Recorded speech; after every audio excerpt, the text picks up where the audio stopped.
शहरी विकास वर्ष और विकास सप्ताह 2025 केंद्रीय जलशक्ति मंत्री सी.आर. પાટીલના હસ્તે ₹48 કરોડ 81 લાખના કામોનું ખાતમુહૂર્ત અને ₹21 કરોડના કામોનું લોકાર્પણ, કુલ 69 કરોડ 81 લાખના વિકાસ કામોની ભેટ. સુરતની સ્વચ્છતા અને વિકાસની રફતારને જાળવી રાખવાની આપણી સૌની સામૂહિક જવાબદારી. કેન્દ્રીય જળશક્તિ મંત્રી સી.આર. પાટીલ. સુરત અને નવસારી સંસદીય મત વિસ્તારના સાંસદ. ખેલ મહોત્સવનો શુભારંભ.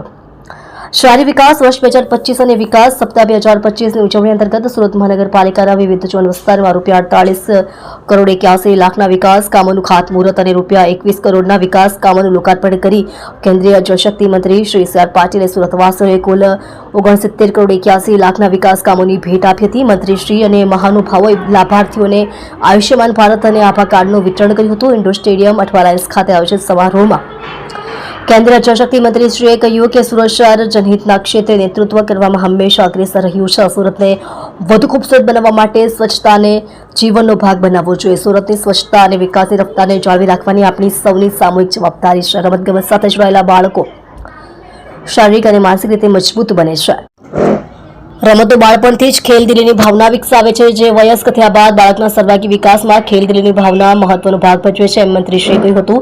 226 જેટલા વિકાસ પ્રકલ્પો શહેરીજનોની સુખ સુવિધામાં વધારો કરશે, એમ જણાવી સુરતને વિકાસની દોડમાં અગ્રેસર બનાવવામાં મહત્વનું યોગદાન આપનાર મનપાના સત્તાધીશો, અધિકારીઓ અને સમગ્ર મનપા તંત્રને શ્રી પાટીલે અભિનંદન આપ્યા હતા. મેયર દક્ષેશભાઈ માવાણીએ સ્વાગત પ્રવચન કરતા કહ્યું કે સુરતની સ્વચ્છતા સહિત અનેક ક્ષેત્રોમાં છેલ્લા 2 વર્ષમાં 14 જેટલા એવોર્ડ મળ્યા છે. સુરત મહાનગરપાલિકા દ્વારા દેશમાં સૌપ્રથમવાર ઇન્ટરનેશનલ ગ્રીન સર્ટિફિકેશન સાથે મ્યુનિસિપલ ગ્રીન બોન્ડ પબ્લિક ઇસ્યુથી બહાર પાડવામાં આવ્યા છે. તેમણે સુરત શહેરમાં વિશ્વકક્ષાનું નિર્માણ પામે તેવી અપેક્ષા વ્યક્ત કરી હતી. આ વેળાએ જીયા વોર્ડ ઓફિસ, કતારગામ, કરંજ, ડુમસ આંગણવાડીઓ, ખટોતરામાં નવી પ્રાથમિક શાળા, સોસાયટીના આંતરિક રસ્તાઓ, પાણીની પાઇપલાઇનો, ડ્રેનેજ લાઇનો, સ્ટ્રીટ લાઇટ્સના વિકાસ કામો સહિતના 226 જેટલા પ્રકલ્પોનું ભૂમિપૂજન અને લોકાર્પણ કરવામાં આવ્યું છે.